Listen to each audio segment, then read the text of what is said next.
This is the second theoretical lecture of the week that starts on the 26th of April, and this lecture is related with the simplex algorithm.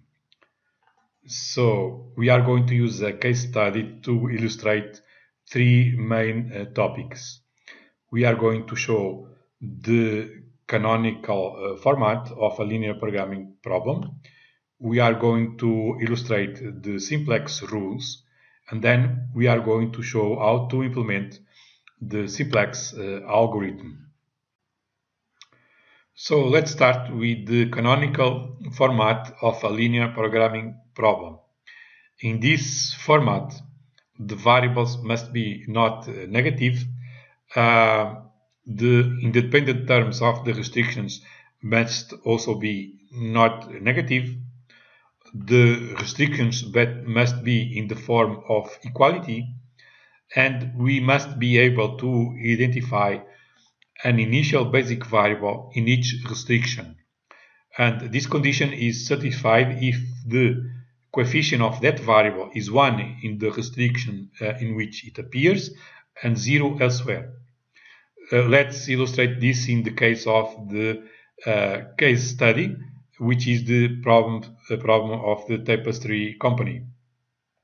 So, for example, in the first restriction, the basic variable is S1. It appears only here, so it has coefficient 1 in the first restriction, and it doesn't appear neither in the objective function and neither in the second restriction. So in the second restriction, the basic variable is S2. It appears only here. It doesn't appear in the objective function and neither in the first restriction. And the variables that we consider here are all greater or equal than 0, that is non-negative. And the equations, the restrictions, are presented in the equality format. Now let's move to the simplex rules.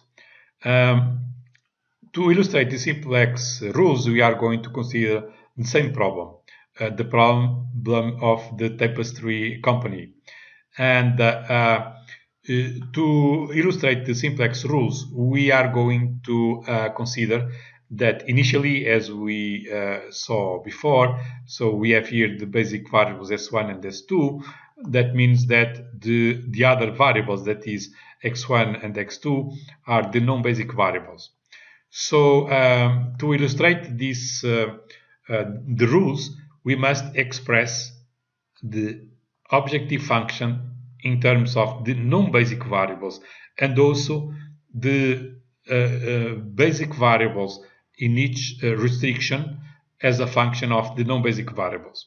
So we can use the previous problem and rewrite it in the way that we show here. That is, z remains the same, and then we isolate the basic variables in the first-hand side, and the rest of the variables go to the second-hand side.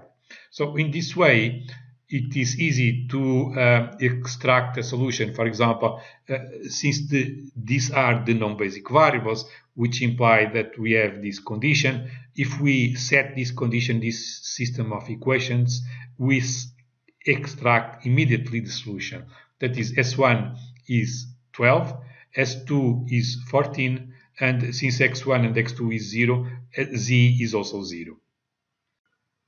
Now that we have a solution, we must be able to say if that solution is optimal or not. So we obtain that solution using the objective function written in this way and considering this hypothesis, x1 equal to 0. Of course, also x2 equal to 0, but the conclusion is the same. From the objective function, we can conclude that the partial derivative of z in order to x1 is greater than 0. This means that z is an increasing function with x1.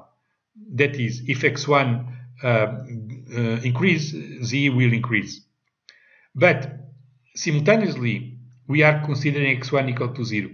And since x1 must be greater or equal than 0, any change to this assumption implies that will be greater than 0. So we can only consider in this point the increase of x1. Well, but the increase of x1, as we saw before, will lead to an increase of z. This shows that we are not in the optimal solution, because there is the possibility, in this point, there is the possibility of z increase. Since we recognize that the previous solution or the initial solution was not an optimal one, to obtain a new solution, we must change the base, because we saw that the optimal solution must be a basic solution. So in order to obtain a new solution, we just need to change the base. We are going to, so in the base, previously we have S1 and S2. Now we are going to make X1 to enter the base, because according to the information that we have about the objective function, which we present here, we can see that the partial derivative of z in order to x1 is greater than the partial derivative in order to x2. That is, the first one is 40 and the second one is 30. This means that z will increase more quickly with x1. So x1 will go to the new basic set, while x2 will remain in the non-basic set. Now, to obtain a basic solution, we can have only two basic variables and two non-basic variables. This means that if x1 will be a basic variable, one of the basic variables should go to the non-basic variable set. And the basic variables that we had initially was S1 and S2. So we need to test which of them should go out from the set of basic variables. Now, S1 appears in restriction number 1. And if we consider that it goes out from the basic set, this means that we are assuming that it will be 0.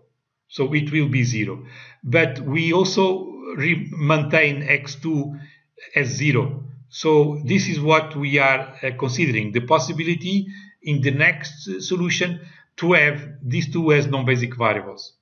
Now, using this equation, if this one is 0 and this one is also to 0, we can extract x1 as 12 divided by 3, which is 4. Now, if we use the second restriction, that is, if we assume that x1 will be 4, using second restriction, which in fact is here, we will get 14 less 7 that multiplies x1, and x2 is 0. That is, we will obtain s2 equal minus 14, which is not possible because our assumption is that all variables are greater than 0. So this is not possible. So we cannot consider this possibility. Now let's look what's happening if S2 goes out from the basic set. This means that we are testing the possibility that in the next iteration x2 is 0, and of course we maintain x2 equal to 0. So in this case, considering x2 0 and s2 0, we get x1 equal to 14 divided by 7, that is 2. Now, with the x2 equal to 2, as we say there, we can use the first restriction that is represented there to evaluate S1. That is 12 less 3 that multiplies 2, which is 6. We get for S1 6. So this is possible. What this means that we need to select the lowest value of x1. When we say that x1 is going to enter the base, we need to select the lowest possibility for x1. Otherwise, we will violate this kind of restrictions. Now, to be able to obtain the new solution, we must, and to say if that it is optimal or not, we must express z in terms of non-basic variables and also the basic variables in terms of non-basic variables.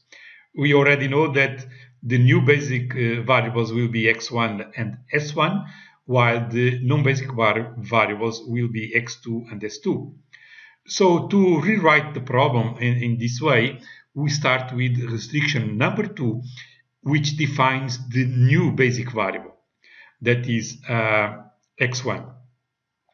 So we start with this restriction and we isolate x1 in first-hand side. And then we divide x1 by the coefficient of x1. So that is, we divide the whole restriction by the coefficient of x1 in order to obtain x1 as a function of the other variables, which we present here. Now we are going to use this function to eliminate x1 from the other two expressions in z and in R1. In z, so we have here the original form of z, and now we simply are going to introduce here this function, and by solving the expression that we obtain doing this, we arrive to this expression for the new form of z. In case of the first restriction, we have here the original representation, and then we need to eliminate x1 again using this representation. After some manipulation, we obtain this result. So these are the new representations of z and of restriction 1. And this will allow us to extract the solution and say if that solution is optimal or not, as we will see in the next slide. And now we have z and the restrictions expressed in terms of the non-basic variables as we show here. So the advantage of this representation is that now if I set x2 equal to s2 equal to 0, that is the non-basic variables implied in this representation, I extract immediately the solution, that is s2 will be, s1 will be 6, x1 will be 2, and z will be 80, as we show here.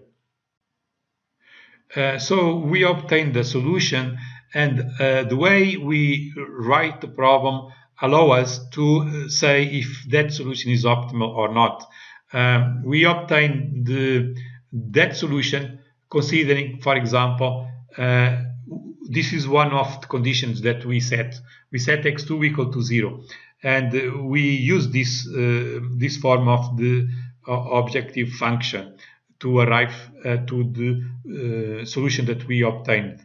But from here, we can see that the partial derivative of z in order to x2 is positive. This means that z will increase if we change this condition. And changing this condition means only increasing the value of x2. But since this is positive, increasing the value of x2 means that z will increase. And this tells us that this solution is not the optimal one. Since we don't have yet the optimal solution, we need to identify a new base. And previously we saw that this condition was not correct. That is, we conclude that the previous solution was not optimal due to this condition. So now, as we can see here, in the previous representation of the objective function, we have only this as positive, this partial derivative. This means that this is the only possibility. In the new basic solution, x2 must be a basic variable. So this is what we are saying here. So in the new base, x2 should go to the set of basic variables, and the other non-basic variable should remain, which was s2, should remain in the non-basic variable set. So we need to say which of the previous basic variables should go to non-basics. That is, we are saying that this one should go to this set. So one of these should go to the other set, which goes to the other set is a function of the analysis that we are going to present next.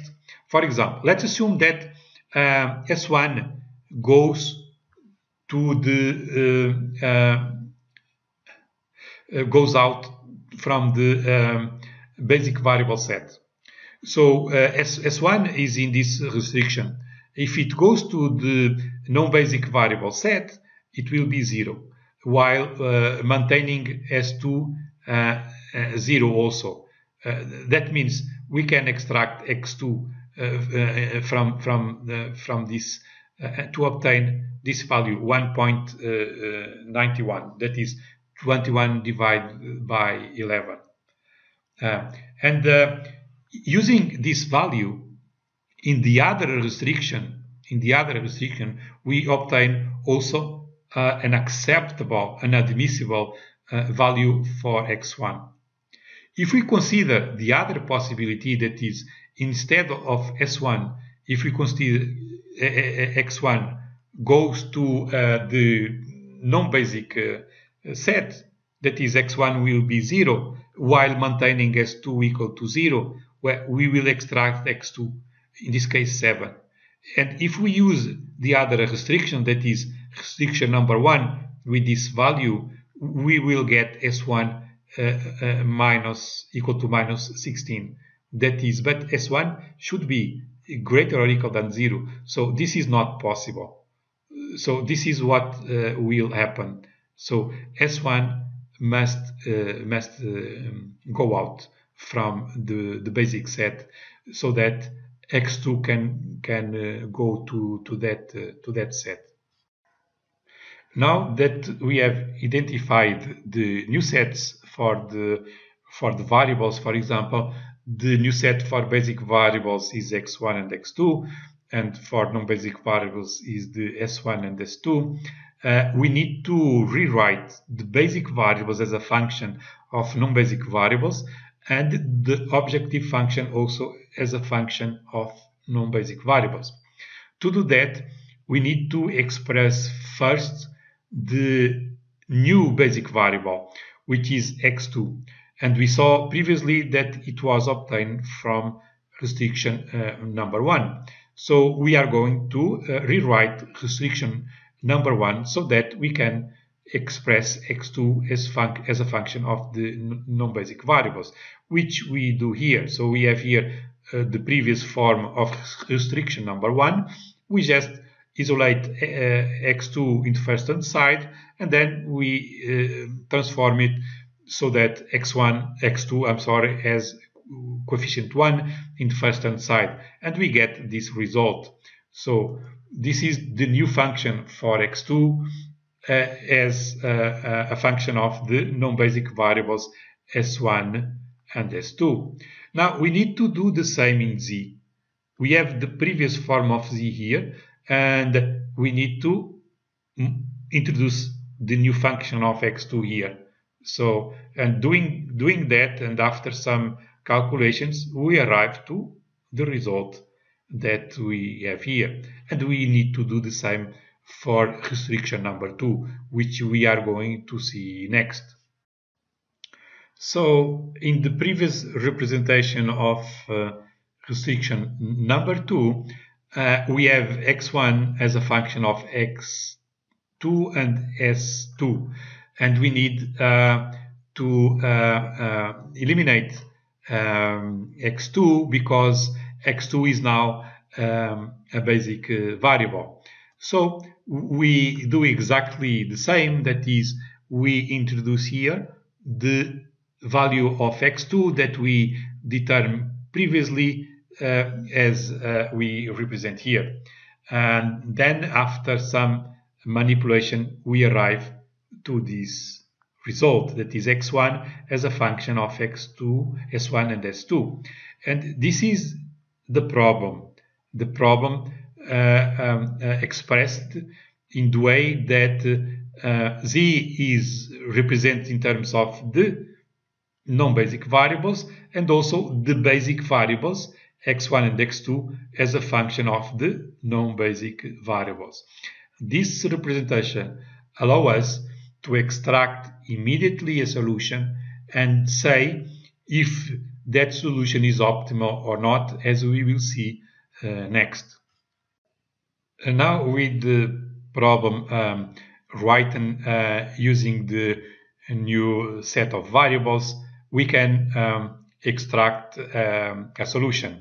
So we have here the problem again, and then we know that s1 and s2 are the non-basic variables, and we of course can see that if we set s1 equal to s2 equal to 0, that is, if we eliminate these terms, we can immediately extract as solution these values that we present here. That is, x2 is 21 divided by 11, that is 1.91, x1 16 divided by 11, 1.45, and z equals to 1270 divided by 11, that is 115.45.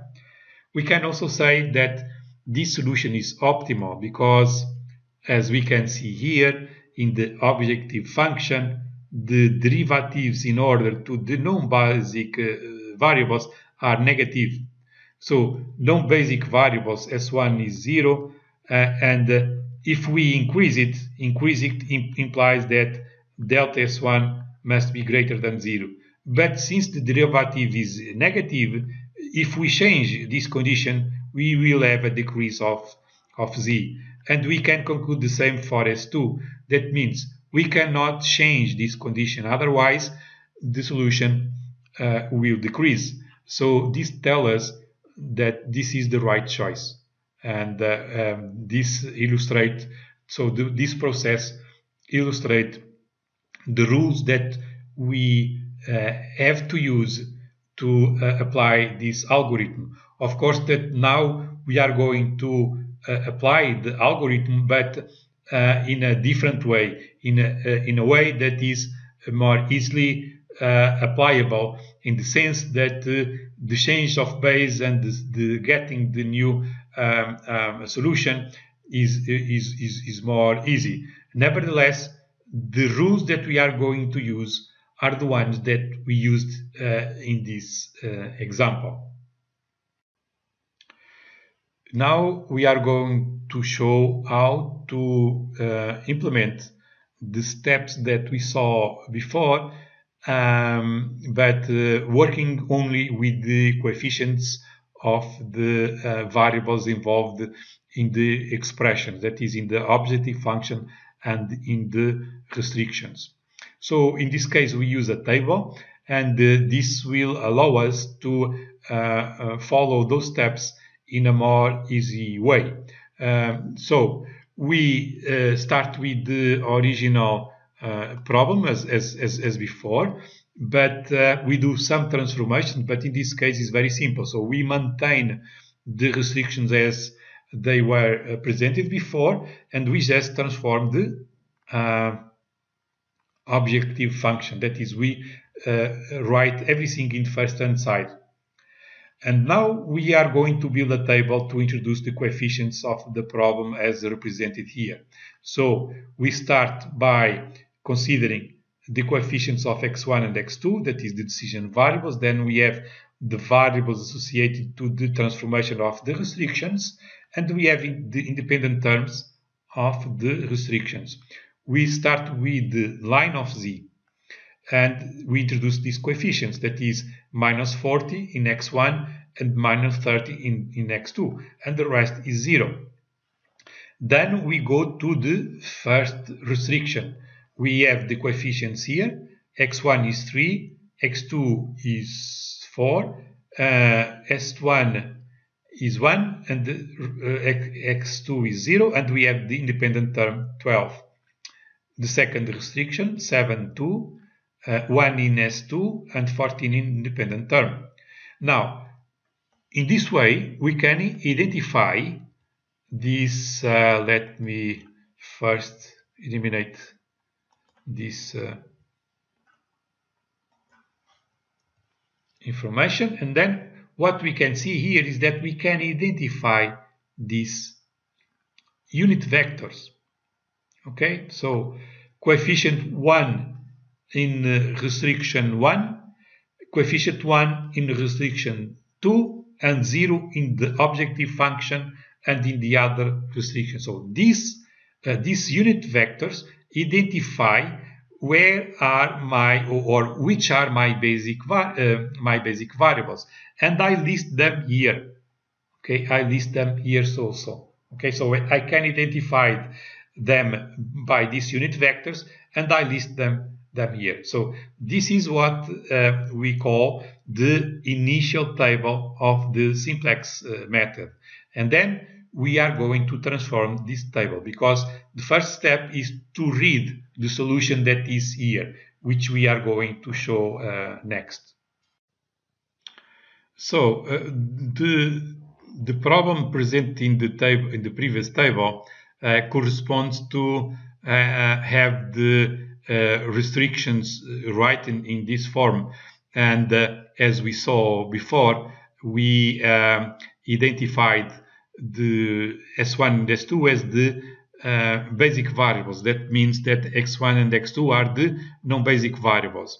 So that means that in fact the solution is here in the last column, which we can confirm if we consider that this is the implied set of equations, and this is the implied assumption, that is, we are going to consider x1 and x2 equal to 0. You can see that in fact, using this condition in this system of equation, we obtain this result, which is exactly what we have here in the last column. So the simplex table shows us instantaneously the solution here. So the solution of the problem is always presented here, and the basic variables can always be identified by unit vectors, as we have in this case. Now, relatively to the optimality of the solution, we saw previously that these are the conditions to say that if a solution is optimal or not. When we have a positive partial derivative in order to a non-basic variable, we conclude that the solution is not optimal, because if we change the condition of the non-basic variable, that is, if it increases, that is, if it goes to the basic set, z will increase, and that possibility immediately tells us that the solution is not optimal, because we can change it. Now, this is now translated here in the table by these negative coefficients, because we introduced the objective function in this way. Now, if we have here in the line of z negative coefficients, we can say immediately that the solution is not optimal. Okay, so we conclude that this solution is not optimal because we have negative coefficients in the line of z, and the meaning is the one that we already saw, and then it says that we need to search for a new solution. To find a new solution, we need to get a new base. And to get a new base, we are going to look to non-basic variables and identify the one that has the highest negative coefficient, that is the highest positive partial derivative of z. In this case is x1. So x1 is selected to enter the new base. One of these should go out of the base. To identify which goes out, we look to these coefficients here, and we divide these coefficients by these ones, the ones that are here in the independent term. That is, we divide 12 by 3 and we get 4.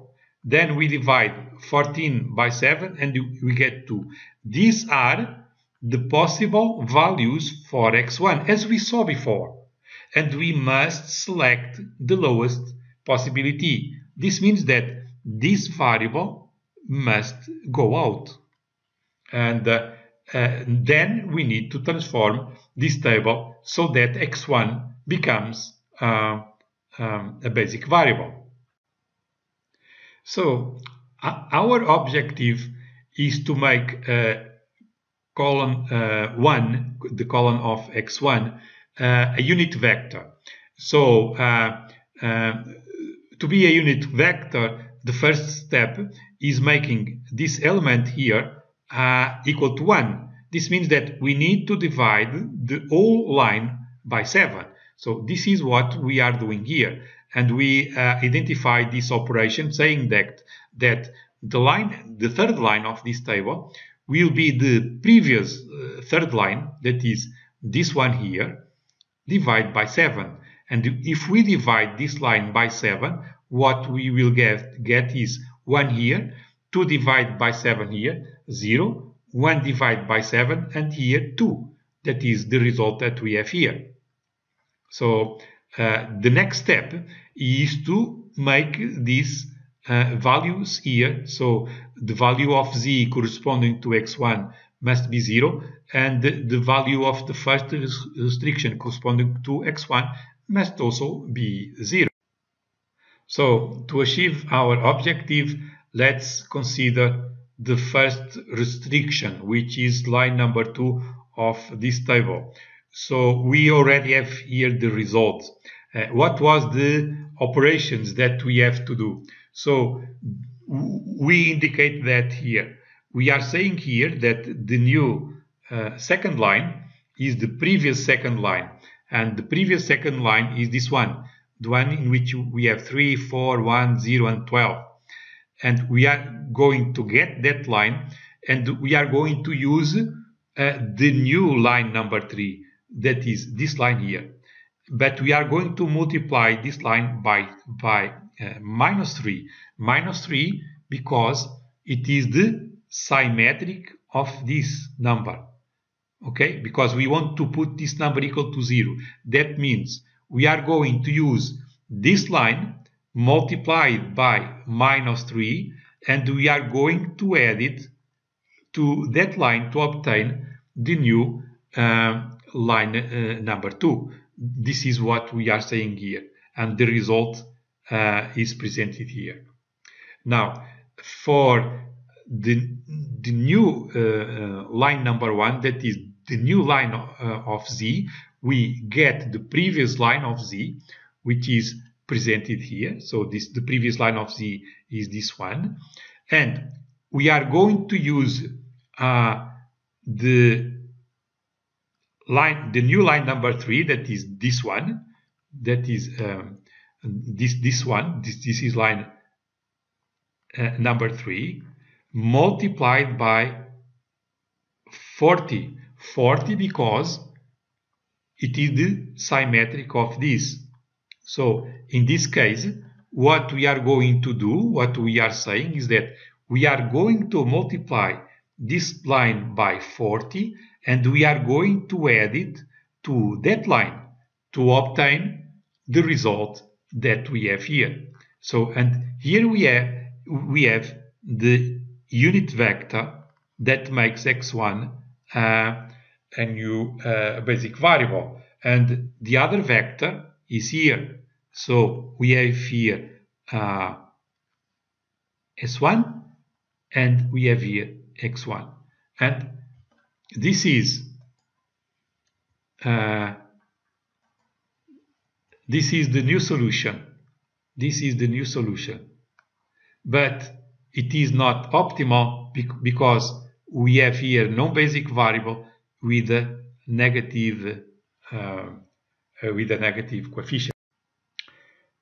Since the solution is not optimal, we need to implement a new iteration, and we need to start by identifying the new base.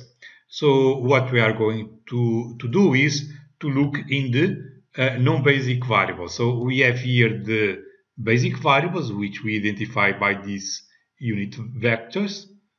They have 0 in the line of coefficient 0 in the line of z. So we need to look in the others, that is in x2 and in S2. Well, in the way that the objective function was introduced, we conclude that this is the positive partial derivative, the only one. So x2 must enter the base. So one of these, S1 or x1, must leave the base. So we are going to look to these values, and we are going to divide them by these two values. So 6 divided by 22 divided by 7, which is 191, and 2 divided by 7 divided by 2, which gives 7. We need to select the lowest value, that is S1 goes out. So this coefficient, this will be what we call the pivot element. This must be set equal to 1, and the others must be set equal to 0. This is what we are going to do next. Now the objective is to make x2 a basic variable, and to extract also, as we saw before, we need to extract S1. This means that what we should do first is to make this coefficient here, the coefficient of x2 in the line of the first restriction, equal to 1. That means we need to divide all this line by 22 divided by 7, or multiply the line by 7 divided by 22. This is what we indicate here. So we are saying here that the new second line, this line, was obtained from the previous second line, that is the line in this table, multiplying it by 7 divided by 22, and the result obtained is this one. Now we are going to use this line to make these coefficients equal to 0. What we need to do, for example, in the case of the new third line, that is this is the previous third line, we are going to multiply line number 2 by the symmetric of this, that is minus 2 divided by 7, and then we are going to add this result to the previous third line. So this is what we say here. We multiply the second line by minus 2 divided by 7, and we add the result to the previous line to obtain the new third line. That is, in this way we obtain the line that is here. Now we do the same for the new line number 1. That is, let's erase this part to make it clear. So the objective now is to make this coefficient here equal to 0, and we are going to use this line, the line of the pivot. That means we are going to multiply this line by the symmetric of this, that is 130 divided by 7, and Then we add the result to that line to obtain what we present here. Of course, that when we do this, we obtain 0 here, and we obtain these coefficients here. So, and this completes the transformation. So we get the new table in which we already have x2 as a basic variable. Now we need to analyze this solution. And when we analyze this solution, what we see is that we have, this is a basic variable, this is another basic variable, because we identify them with these unit vectors. So we identify here that x2 is a basic variable, and this coefficient is in the restriction number 1, so we write here x2. This is the same, so x1 has 1 here, that is in the restriction number 2, so we identify here that this basic variable is in this restriction. Okay, now these are the non-basic variables. Okay, and this is the solution that is here. We can read it immediately. This is the solution. And we can also conclude that this solution is optimal because the coefficients of the non-basic variables are positive, meaning that the partial derivatives are negative, meaning that if we change this condition, that is, if S1 or S2 become basic variables, Z will decrease. So this is the optimal solution. Okay, so, and this is the end of this lecture. Thank you for your attention, and see you in the next one.